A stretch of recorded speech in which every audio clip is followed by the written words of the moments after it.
Este plato es súper divertido y saludable, además facilísimo. Solo necesitamos la sepia de toda la vida con perejil y ajo. Veis que la receta no cambia. Lo único que va a cambiar es cómo lo vamos a hacer. Vamos a triturarlo. Y vamos a hacer hamburguesas. Entonces obtendremos una pasta y con ella haremos hamburguesas, que van a ser súper fáciles de comer para los niños, además de divertidas y saludables. Y para los mayores también, buenas para una cena. Hombre, para los mayores, además es un plato que vienen invitados y los sorprendes.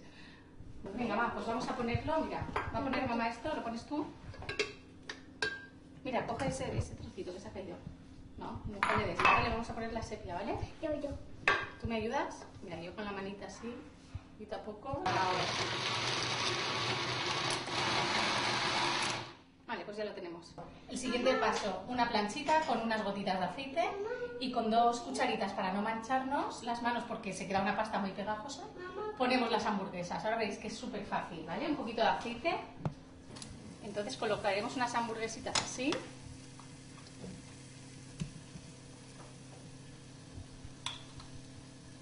Y otra más.